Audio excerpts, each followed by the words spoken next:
I flew 1,200 miles from New York to Texas, my heart heavy with hope for my mom's 60th birthday.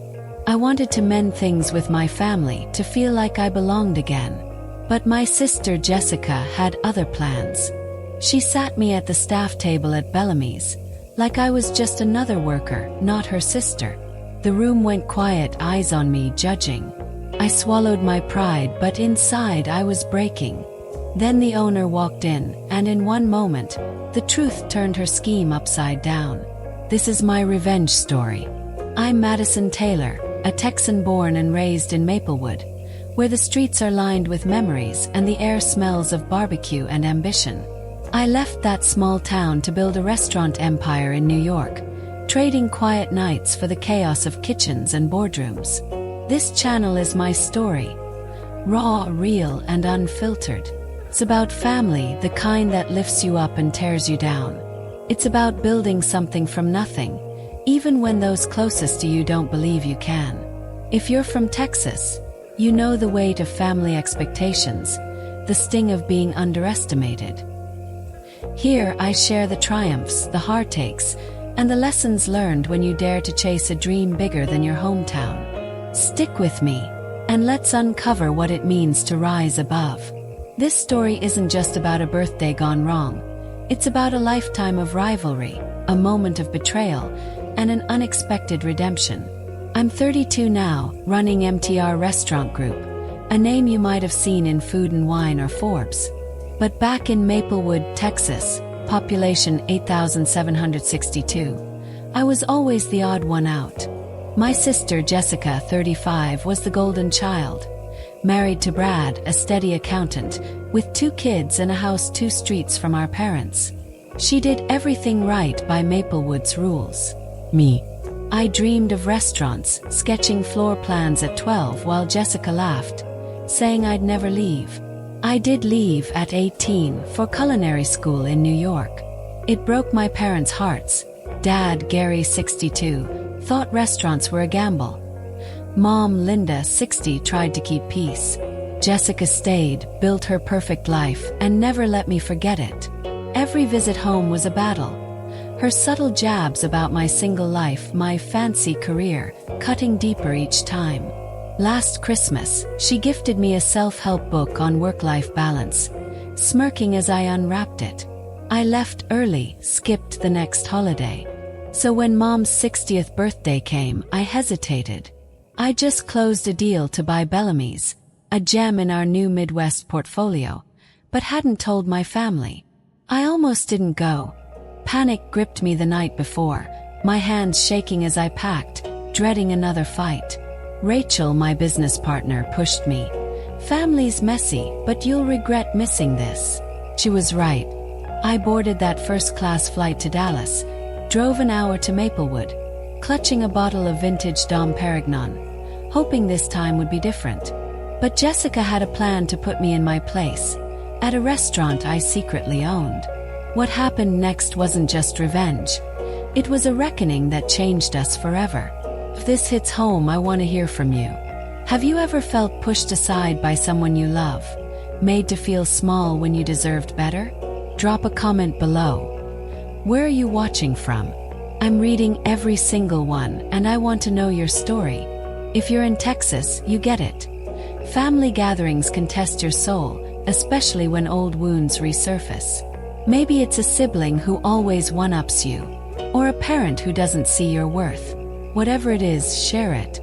Your story matters, and this channel is a place to be heard. Hit that like button if you're rooting for me to turn the tables on Jessica. Subscribe to follow my journey. From Maplewood to Manhattan, from heartbreak to healing. Next, you'll see how that night at Bellamy's unfolded. How a moment of humiliation became a turning point. I'll take you through the sting of Jessica's betrayal, the shock of being recognized, and the conversation that rebuilt what we'd lost. Don't miss it. Click that bell icon so you never miss an update. Together, let's explore what happens when the people who hurt us most become the key to our greatest victories. Thank you for being here, Texas and beyond. Let's keep this going. Maplewood, Texas, population 8,762. was the kind of place where everyone knew your name and your business. Growing up there in the 90s, our house on Elm Street was modest but warm, with creaky floorboards that groaned under every step and walls covered in family photos. Snapshots of birthdays, Christmases, and summer barbecues under the Texas sun. My dad, Gary, 62 now, was a manager at the local manufacturing plant, a man of routine who believed hard work was the only path to respect. He'd come home with grease-stained hands, smelling of metal and determination, always preaching stability over dreams. My mom, Linda, 60, taught 3rd grade at Maplewood Elementary. Her classroom a haven of crayons and kindness. She was the heart of our family, softening Dad's edges with her quiet strength. We weren't rich, but we weren't poor either. Just a typical Texas family, scraping by with enough for Friday night pizza and the occasional trip to the county fair. Our 3-bedroom home was my whole world, its backyard a stage for my earliest ambitions. At 12, I'd sit under the oak tree, sketching restaurant floor plans on spiral notebooks, dreaming of a life bigger than Maplewood's city limits. I'd watch Food Network late at night, scribbling notes on Emeril Lagasse's techniques, imagining my own place with white tablecloths and a menu that'd make people talk. Those dreams felt like secrets I kept from the town, from my family, because Maplewood was a place where you stayed, worked, and raised kids 2 streets over from your parents.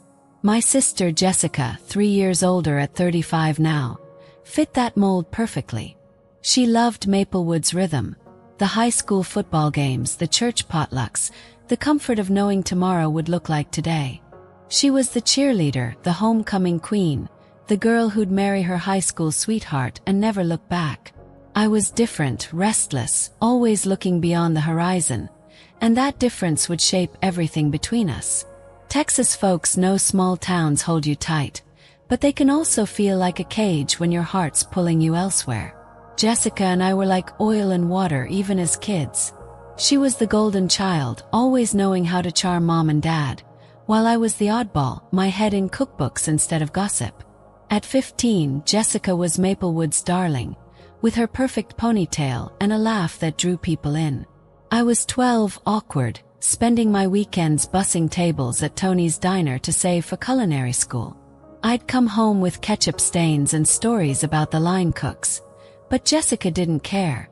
She'd roll her eyes, saying I was wasting my time, that I'd never leave Maplewood. One summer day, I poured my heart into a notebook of restaurant sketches, every table, every light fixture planned out. I left it on the kitchen counter, proud, hoping someone would notice. Jessica did. She grabbed it, laughing, and ran to the creek behind our house. I chased her, begging, but she tossed it into the water, pages sinking into the mud. "You're not going anywhere, Madison," she said, her voice sharp. "Stop pretending you're special." I spent hours that night under a flashlight's beam, fishing out those soggy pages, tears mixing with creek water. She never apologized, and I never forgot. That moment lit a fire in me, a quiet rage to prove her wrong. By 15, I was working double shifts at Tony's, saving every dime, my dreams growing sharper with every insult Jessica threw. When I got accepted to culinary school in New York at 18, it felt like a victory, but also a betrayal. Leaving Maplewood meant leaving my family, and Jessica made sure I felt it. The night before I left, she said, "You're abandoning us for some fantasy. Good luck with that." Her words stung, but I packed my bags anyway, determined to show her I could make it. In New York, I worked 80-hour weeks, learning from chefs who didn't care I was a small-town Texan. Every success, a glowing review, a new restaurant, felt like a letter I'd never send to Jessica saying, "Look, I did it." But back home, she was building her own life, marrying Brad, her high school sweetheart, at 22, buying a house near mom and dad, having kids. To Maplewood, she was perfect. To me, she was the sister who'd thrown my dreams in the creek. Texas folks know siblings can be your biggest cheerleaders or your toughest critics, and Jessica was mine in the worst way. That rivalry set the stage for what happened at Mom's birthday, a moment where her need to keep me small would backfire. Family life in Maplewood was a delicate balance, held together by Mom's patience and Dad's expectations. Gary was a perfectionist, his voice booming when I brought home a B instead of an A. His lectures about real jobs echoing through our dinner table. He saw my restaurant dreams as a gamble, a fool's errand in a town where stability was king. "Restaurants fail, Madison," he'd say, shaking his head over his coffee. "You need a plan you can count on." Mom, Linda, was different. She'd slip me extra notebooks for my sketches, whisper encouragement when Dad wasn't listening. But her peacekeeping came at a cost. She'd smooth over Jessica's jabs, saying, "She's just worried about you," when we both knew it wasn't worry, it was resentment. Jessica thrived in Maplewood's approval, her life a checklist of what our parents valued. Marry young, stay close, build a family. At 20, I came home from New York for a summer barbecue, ribs sizzling on the grill, the air thick with mesquite and tension. I overheard Jessica talking to Mom by the patio, her voice low but clear. "Madison's so selfish, running off to chase her big city dreams while we're here taking care of things." I froze, my plate of coleslaw forgotten, the word selfish burning in my chest. I wanted to scream that I wasn't running from family, just toward something more, but I stayed quiet, letting the hurt fuel me. That moment pushed me to work harder, to open my first restaurant, to prove I wasn't the flake Jessica painted me as. But it also widened the gap between us. Dad bragged about Jessica's steady job at the bank, her kids' school awards, while my achievements, articles in magazines, a growing business, got a nod at best. Mom tried to bridge us, but her efforts fell short against Jessica's need to shine brighter. In Texas, family's everything, but it's also a mirror, showing you where you don't fit. That dynamic, Dad's doubt, Mom's hope, Jessica's shadow, set the stage for the birthday dinner, where old wounds would tear open, only to start healing in a way none of us expected. Leaving Maplewood, Texas, at 18 was like breaking free from a tether, but it came with a weight I hadn't expected. New York's culinary school was my proving ground, a world of sharp knives and sharper egos. I was a small-town Texan in a city that didn't care, working 80-hour weeks under chefs who'd scream if your julienne wasn't perfect.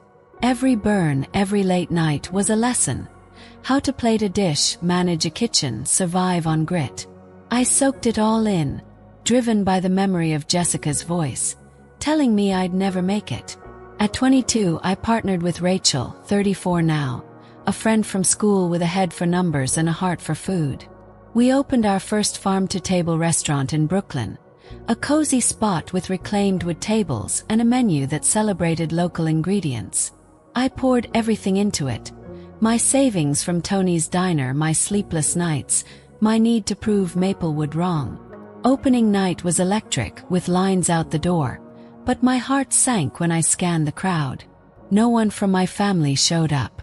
Jessica was pregnant with her first kid. Mom couldn't leave her classroom mid-semester, and Dad claimed work kept him in Texas. I called home, hoping for a word of pride, but Dad just said, "Restaurants are risky, Madison. Hope you've got a backup plan."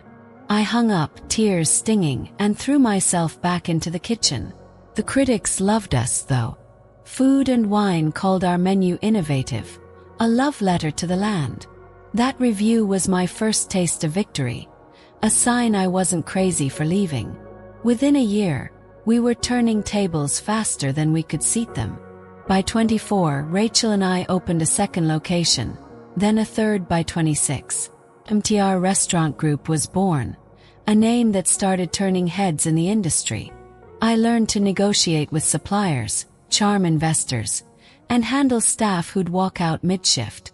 Every success felt like a brick in the empire I was building, but also a mile further from home. I'd lie awake some nights, wondering if Jessica was right. Had I traded family for ambition?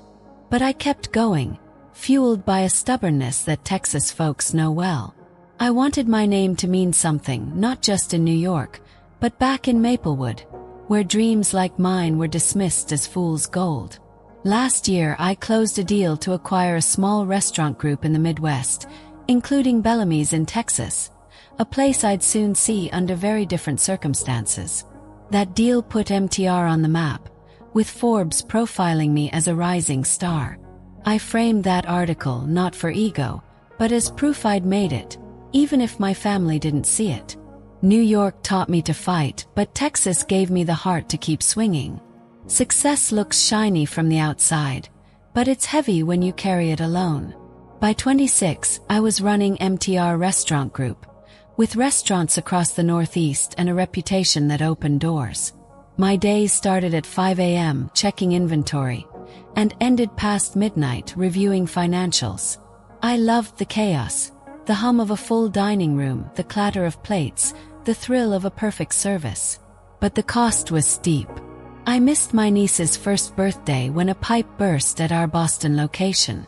I was stuck managing plumbers and insurance calls, while Jessica sent me a photo of the party, her kids blowing out candles. I cried in my office that night, the city's skyline mocking my empty apartment. Relationships, they crumbled under my schedule.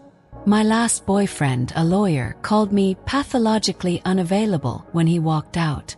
He wasn't wrong. I'd chosen my empire over everything else, and some nights, that choice felt like a mistake. I'd scroll through Jessica's Facebook, seeing her family's game nights, her backyard barbecues, and feel a pang of envy. She had roots, I had achievements. Texas folks know success isn't just money or fame. It's who's there when the lights go out. I had Rachel, my rock, but even she couldn't fill the void of family. When I landed that Forbes profile, I sent a copy to Mom, hoping she'd show Dad. She called proud but said, "Your sister's worried you're working too hard." I knew it wasn't worry. It was Jessica's way of keeping me small. I started skipping holidays, telling myself work was enough. But deep down, I missed the mess of family, the way Mom's laugh could warm a room, even if Dad's doubts chilled it. Every award, every new location was a shield against their judgment, but also a reminder of what I'd sacrificed. I wasn't just building an empire. I was running from the fear that I'd never be enough for the people I left behind. Family tension was a shadow that followed me, no matter how far I ran. Holiday visits to Maplewood were like stepping into a minefield. Jessica's house, 2 streets from Mom and Dad's, was a shrine to her perfect life. Kids' trophies on the mantle, Brad grilling steaks in the backyard. She'd parade her children's achievements, then turn to me with a smile that didn't reach her eyes. "Still single, Madison. Guess your career's keeping you too busy for love." Her words cut, and Mom's attempts to change the subject didn't help. Dad would ask about my restaurants, but his tone was skeptical, like he was waiting for me to fail. Last Christmas, things hit a breaking point. Jessica gifted me a self-help book on work-life balance, wrapped in shiny paper, her smirk daring me to react. I opened it in front of everyone, my hands shaking. "Maybe this'll help you slow down," she said, her voice dripping with mock concern. I snapped, saying, "At least I'm not stuck in Maplewood, pretending I'm happy." The room went quiet, Mom's face falling, Dad's jaw tightening. I left the next morning, skipping New Year's, vowing to stay away. Jessica's jabs weren't just sibling rivalry. They were her way of keeping the spotlight. She'd call my restaurants fancy, dismissing them as out of touch, even though she'd never visited. Mom tried to mediate, saying, "She's proud of you deep down." But I didn't buy it. Jessica wasn't proud, she was threatened. I'd overhear her at family gatherings, telling cousins my life was all work, no substance. It hurt, but it also pushed me. Every deal I closed, every review I earned, was a silent answer to her doubts. Texas families are tight, but they can also tear you apart when paths diverge. I was building an empire but losing my place at home. That tension, that need to prove myself, set the stage for Mom's 60th birthday, where Jessica's attempt to humiliate me would unravel in ways neither of us saw coming. Stepping off the first-class flight into Dallas, I felt the Texas air hit me like a memory. Warm, heavy, full of promise and dread.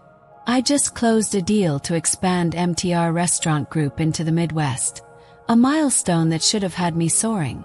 But as I slid into the rental car for the hour-long drive to Maplewood, my stomach churned. This wasn't just a trip for Mom's 60th birthday. It was a return to a place that had shaped me and scarred me. Maplewood, population 8,762. Hadn't changed much since I left at 18. I'd traded its quiet streets for New York's chaos, built an empire, but coming home always made me feel like that awkward kid again, sketching restaurant plans under an oak tree. I almost didn't come. The night before, I'd paced my apartment, a panic attack clawing at my chest. An investor had pulled out of a deal at the last minute, threatening our new acquisition, Bellamy's, a Texas gem now under MTR's wing. I wanted to stay, bury myself in work, avoid the family drama I knew was waiting. Rachel, my business partner, stopped me.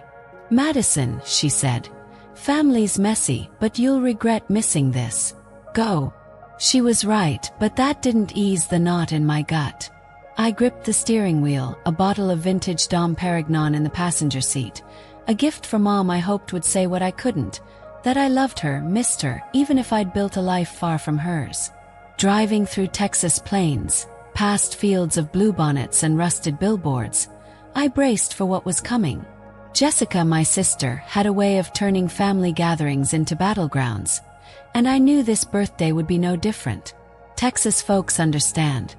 You can love your home and still fear what it brings out in you. I was walking into a storm, but I told myself I'd stay calm for Mom's sake, no matter what Jessica had planned. Pulling into Maplewood felt like stepping into a time capsule. Elm Street hadn't changed. Same cracked sidewalks, same neighbors waving from porches. Mom's house was a beacon, its front yard dotted with wildflowers she'd tended for decades. Her hug was the first thing that felt right in days, warm and fierce, like she could squeeze away the years I'd been gone. "Madison, you're too skinny," she teased, her voice soft but steady, 60 years of teaching kids etched into her smile. Dad, Gary, was out back, wiping sawdust from his hands, his 62 years showing in the lines around his eyes. He gave me a nod, his usual big-shot jab ready. "Flew in fancy, huh? Hope you brought some of that New York money for your old man." I forced a laugh, but it stung. He'd never seen my restaurants, never asked about my life beyond the headlines. Then there was Jessica, 35, standing in the kitchen like she owned it, her apron tied tight, her kids running circles around her. She looked me up and down, her smile sharp. "Nice dress, Madison. Too bad it's not a bank gala." I bit my tongue, setting the Dom Perignon on the counter. "It's for Mom," I said, but Jessica's eyes flicked to the bottle, her voice dripping. "Fancy champagne for a Maplewood party. Bold choice." I ignored her, but then it happened. She accidentally knocked a glass of red wine onto my dress, the stain blooming across the silk. "Oops," she said, smirking. "Guess it's too fancy for Texas." My hands shook as I grabbed a towel, Mom's worried glance burning into me. I wanted to snap, to call out her pettiness, but I stayed quiet for Mom's sake. Brad, Jessica's husband, 37, tried to lighten the mood, talking about his accounting firm, but his jokes fell flat. The kids, oblivious, tugged at my skirt, asking about New York, and I answered with a smile, hiding the hurt. Jessica kept needling, about my single life, my long hours, my absence at last year's Easter. Each jab was a reminder. In her eyes, I'd chosen ambition over family. Texas families are tight, but they're also brutal when you stray from the path. That reunion set the tone for what was coming. A birthday dinner where Jessica's resentment would boil over, and my silence would be tested like never before. Jessica picked Bellamy's for Mom's 60th birthday, a choice that felt like fate's cruel joke. She didn't know MTR had acquired it months earlier, part of our Midwest expansion. I'd kept it quiet, not ready to share that win with a family who doubted me. Bellamy's was Maplewood's pride, a stone-walled restaurant with linen tablecloths and a reputation for dishes like pecan-crusted catfish that drew crowds from Dallas. When Jessica announced the venue, I offered to help decorate, thinking maybe we could find common ground. "Don't break a nail," she snapped, thrusting a roll of crepe paper at me. I swallowed my pride, hanging streamers while she barked orders, her kids giggling at my clumsy knots. I called the restaurant to confirm the reservation, speaking softly so Jessica wouldn't hear. The manager, Marcus, recognized my name, his voice warm with respect, but I brushed it off, not wanting to tip my hand. Jessica planned every detail, the menu, the seating, even Mom's cake, like a general preparing for battle. I watched her, wondering why she needed to control everything, why my presence threatened her so much. She'd always been the star in Maplewood, the daughter who stayed, while I was the one who ran. I tried to help, offering to coordinate with the chef, but Jessica cut me off. "We don't need your New York flair, Madison. This is Mom's day, not yours." Her words landed like a slap, but I nodded, keeping my secret close. I knew Bellamy's was mine, but I didn't know how that truth would explode that night. Texas folks know planning a family event is about love, but it's also about power, and Jessica was wielding hers like a weapon. I told myself I'd stay calm, focus on Mom, but deep down I felt the storm brewing, one that would turn her carefully laid plans into a reckoning neither of us expected. Walking into Bellamy's for Mom's 60th birthday, I felt the weight of every eye in the room. The restaurant glowed with soft light, its stone walls and linen tablecloths a testament to Maplewood's pride. I'd helped hang the streamers, ignoring Jessica's barbs, hoping tonight would be about Mom, not our old wounds. The main table was set for family. Mom, Dad, Jessica, Brad, their kids, cousins, aunts, and uncles, all gathered to celebrate. I wore a new dress, the wine stain from earlier cleaned but still a ghost on my confidence. I'd brought a vintage Dom Perignon, a gift to honor Mom, but Jessica's smirk when I set it down told me she saw it as another fancy flex. As we milled around, greeting relatives I hadn't seen in years, I felt a flicker of hope. Maybe we could get through this without a fight. Then Jessica clapped her hands, her voice cutting through the chatter like a knife. "Everyone, let's take our seats," she said, her tone too bright, too deliberate. I moved toward the main table, assuming my place was between Mom and Dad like always. But Jessica's hand landed on my arm, her grip firm, her smile cold. "Madison," she said, loud enough for the room to hear, "you're over there with the servers. I thought you could give them some pointers, with all your New York expertise." The words hit like a slap, sharp and public. The room went silent, forks pausing mid-air, cousins exchanging glances. Mom's face fell, her eyes darting between us, hurt and helpless. Dad cleared his throat, looking at his plate. My cousin Brandon, 30, snickered, muttering, "Guess the big shot's back to bussing tables." My cheeks burned, my heart pounding so loud I thought it'd burst. I wanted to scream, to tell them I owned this place, that Jessica's power play was a lie. But I saw Mom's pleading look, her silent beg for peace, and I swallowed my pride. Tasted bitter like ash. I forced a smile, my voice steady despite the tremor inside. "Sure, Jess," I said, happy to help. I walked to the staff table, a small mismatched thing shoved near the kitchen door, my heels clicking on the hardwood, every step a battle to keep my head high. The family resumed their chatter, but their whispers followed me. Speculation, pity, amusement. Jessica had planned this, orchestrated my humiliation to keep me small, to remind Maplewood I wasn't one of them anymore. Texas folks know family can wound you deeper than anyone, and Jessica's move was a masterclass in cruelty. I sat down, my hands trembling under the table, texting Rachel under my breath. "She's killing me." I told myself I'd endure it for Mom, but inside I was breaking, wondering how much more I could take before I snapped. The staff table was a world apart, tucked in a dim corner where the clatter of the kitchen drowned out the main table's laughter. The servers, Amanda, 24, Tyler, 21, and another Jessica, 45, looked confused, their aprons still crisp from the start of their shift. Amanda, with kind eyes, leaned in. "You're Madison, right? Jessica said you're some hotshot chef from New York." I forced a laugh, my throat tight. "Something like that," I said, not wanting to unload my hurt on them. They were strangers, but their warmth was a lifeline. Tyler, a lanky kid with a shy smile, slid a basket of dinner rolls my way. "These are fresh," he said. "Better than the main tables." I took one, grateful for the gesture, though my appetite was gone.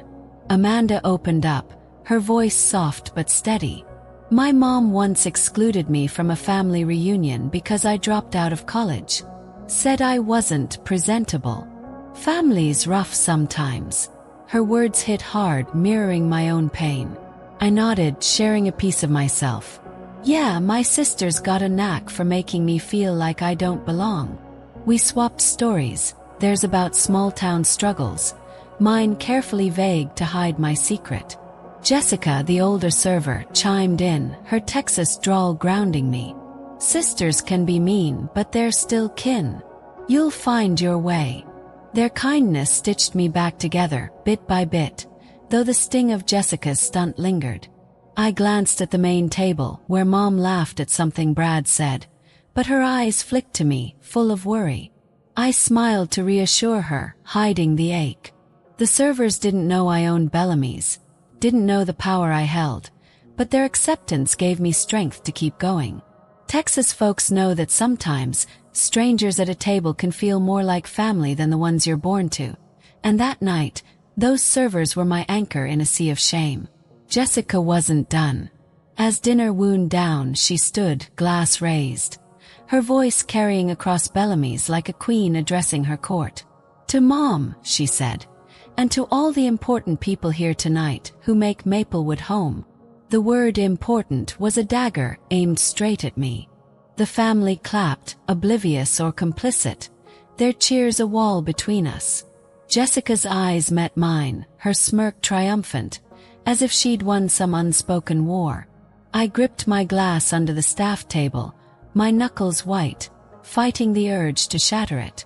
My heart raced, my breath shallow, as her toast echoed in my head.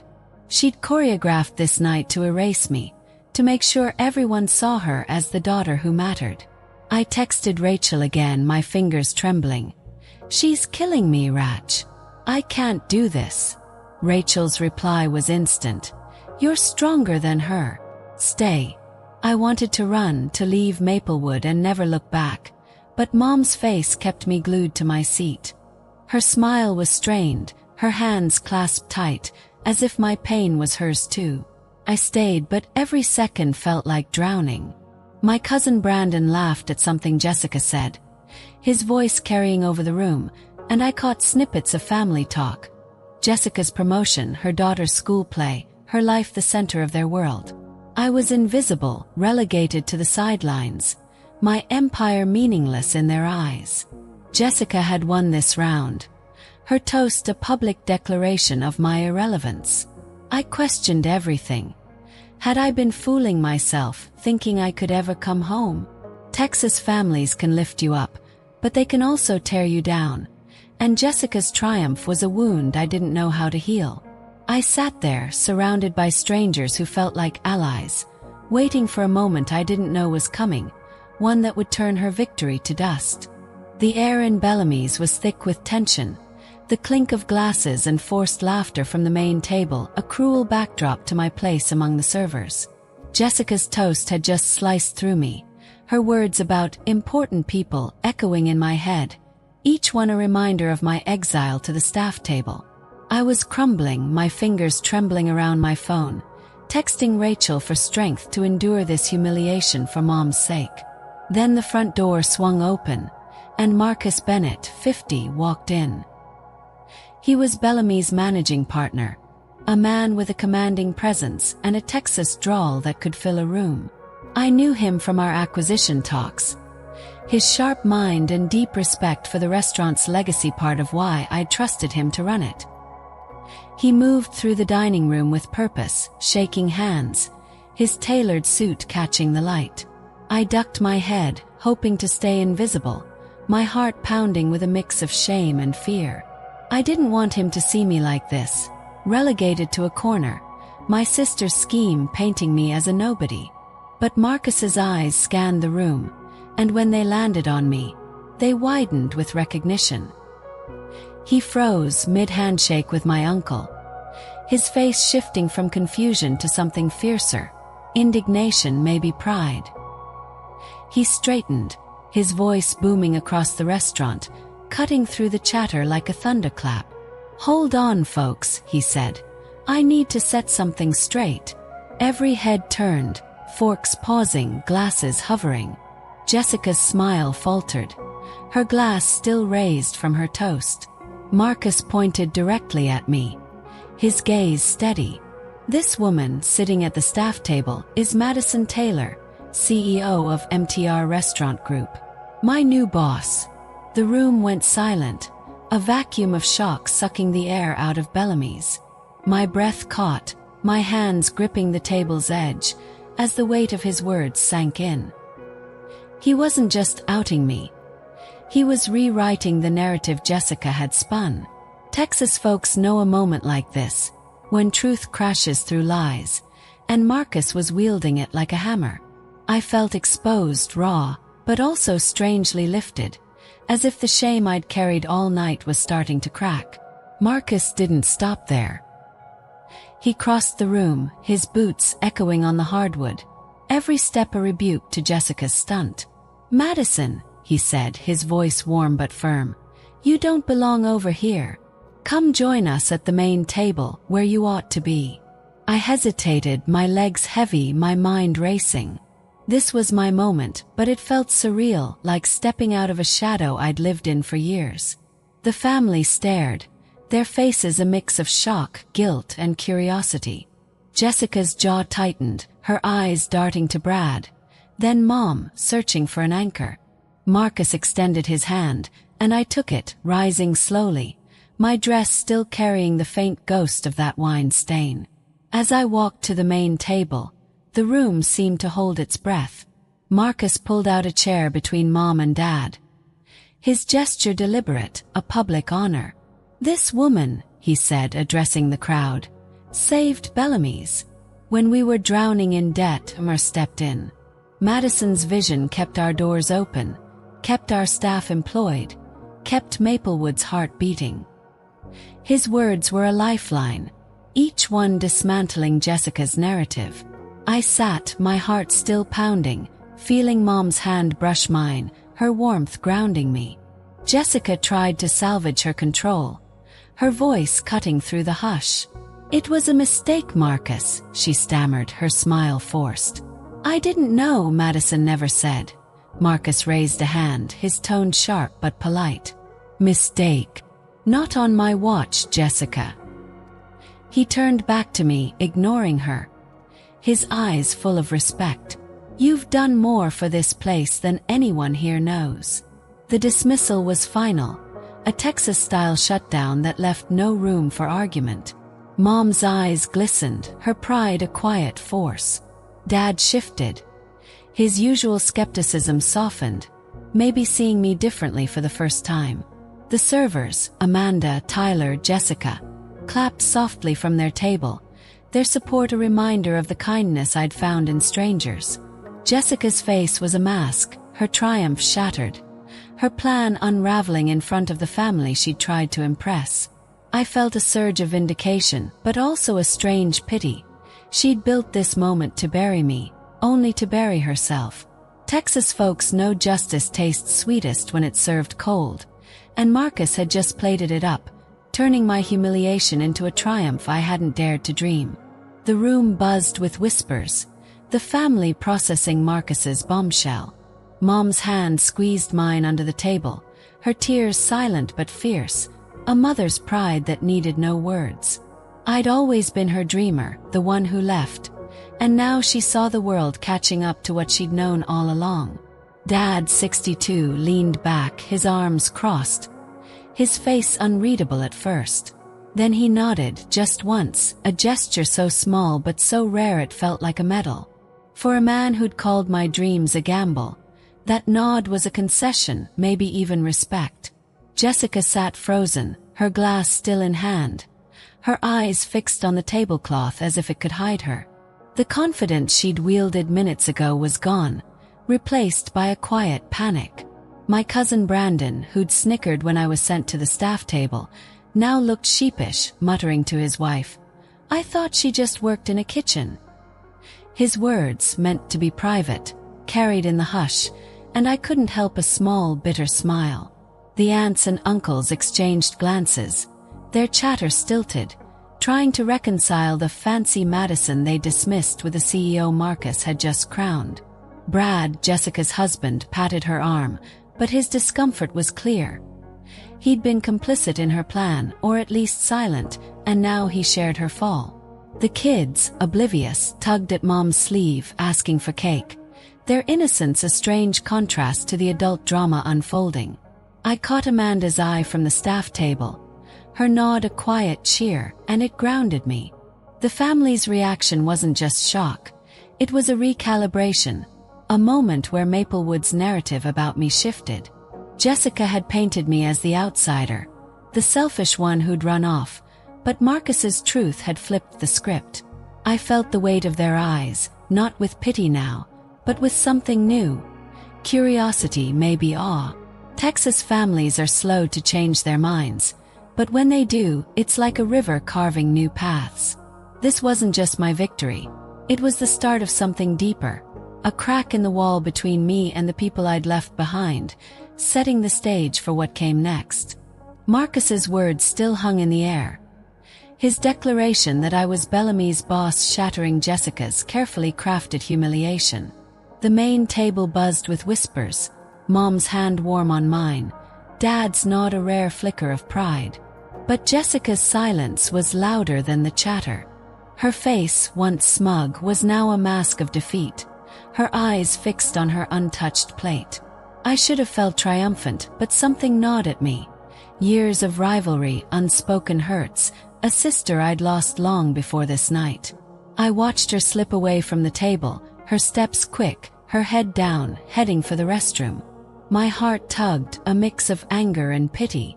This wasn't over, not yet. I excused myself, ignoring Mom's worried glance, and followed Jessica, my heels echoing on Bellamy's hardwood. The restroom door swung shut behind me, the marble sink gleaming under harsh lights, and there she was, Jessica, 35, my sister, gripping the counter like it was the only thing keeping her upright. Her eyes met mine in the mirror, sharp and defensive. "Come to gloat, Madison," she snapped, her voice raw, cracking at the edges. I leaned against the wall, arms crossed, my own voice steady but heavy. "No, Jess. I came to understand why you hate me so much." She laughed, a bitter sound that bounced off the tiles. "Hate you? You're the one who left, who thinks she's better than us, prancing around with your New York empire." Her words stung, but I saw the tremor in her hands, the tears she was fighting. I took a breath, keeping my tone low. "I didn't leave to hurt you. I left to find myself. But you've spent years making sure I feel like I don't belong." She turned, facing me, her eyes blazing. "You don't get it, do you? You're the star, Madison. Always were. Mom's dreamer, Dad's secret favorite. Off building some fancy life while I stayed here, doing what they expected." Her voice broke, and I saw it. Jealousy, yes, but also pain, a lifetime of living in a shadow she thought was mine. I stepped closer, my own hurt rising. "You think I had it easy? I worked 80-hour weeks, Jess, alone, while you had a family, a home." She shook her head, tears spilling now. "I wanted more too. I applied for a job in Dallas once, a big bankroll. I didn't take it. Too scared I'd fail, like you never seemed to." That confession hit me hard, a crack in her perfect facade. Texas folks know family fights aren't just about the moment. They're about every wound you've carried since childhood. This wasn't just about the staff table. It was about two sisters who'd misunderstood each other for too long. Jessica's tears fell freely now, her defenses crumbling, and I felt my own walls start to give. I'd come to confront her, but her words, her fear of failure, her hidden ambition, shifted something in me. I softened, my voice quieter, rawer. Jess, I'm not fearless. I'm lonely. Most nights, I eat takeout alone in my apartment, staring at a skyline that doesn't care. I look at your life, Brad, the kids, a home, and I wonder if I chose wrong. Her eyes widened, shock replacing anger. She hadn't expected that, hadn't seen the cracks in my empire. I reached into my purse, pulling out a folded letter, creased from years of keeping. I kept this, I said, holding it out. Your first letter from college, telling me about your dorm, your dreams. I read it when I miss you, which is more than you'd believe. Jessica took it, her fingers trembling, her breath catching as she recognized her own handwriting. She looked at me, searching, as if seeing me for the first time. I thought you didn't care, she whispered. You left, and I felt like I was nothing to you. I shook my head, tears pricking my eyes. You're my sister, Jess. I never stopped caring, even when you hurt me. We stood there, two women carrying decades of assumptions, finally laying them bare. She admitted she'd envied my courage, my freedom, while I confessed I'd envied her roots, her family. Texas folks know vulnerability is hard. It's like stripping armor in a storm, but it's the only way to rebuild. We weren't fixing everything, not in one night, but we were seeing each other, really seeing, for the first time in years. That moment, raw and messy, was the start of something new, a bridge across the chasm we'd built. We didn't hug right away. Too much history for that. But the air between us lightened like a Texas sky after a storm. Jessica wiped her tears, a small laugh escaping. Remember when we fought over who got the bigger slice of Mom's pecan pie? I smiled, the memory soft. You always won, but I'd steal a bite when you weren't looking. We laughed, tentative at first, then fuller, the sound filling the restroom like a release. She looked at the letter in her hand, then at me. I kept your culinary medals, she said, her voice quiet. The ones from high school. They're in my dresser, under my sweaters. I always knew you'd make it, Madison, and it scared me. Her words hit deep, a confession of pride wrapped in fear. I nodded, my throat tight. We're both scared, Jess. But we don't have to keep hurting each other. We agreed to try, to talk more, to stop assuming the worst. She admitted she'd been wrong to seat me with the servers, her voice heavy with regret. I wanted to feel big just once, she said. I understood. Texas families are full of those moments where love and rivalry tangle until you can't tell them apart. I told her about Bellamy's, how I'd kept my ownership quiet, not to flaunt but to protect myself. She listened, really listened, and for the first time I felt heard. We decided to start small, coffee next week, maybe a call to catch up. As we left the restroom, our steps lighter, I felt a shift, like the ground settling after an earthquake. Back at the table, Mom's eyes lit up, sensing the change. Jessica and I sat together, not fixed, but mending. Texas folks know a truce isn't a cure, but it's a promise to try, and that night we made one, stepping toward a future we'd almost lost. That night at Bellamy's changed more than just the seating chart. Jessica's plan to humiliate me, to keep me small in Maplewood's eyes, had backfired, but it also opened a door we'd both kept locked for years. After our raw, tear-streaked talk in the restroom, something shifted. Jessica didn't just apologize, she stepped into my world. A few weeks later, she accepted a job as Bellamy's manager, trading her bank desk for the bustle of the restaurant I'd saved.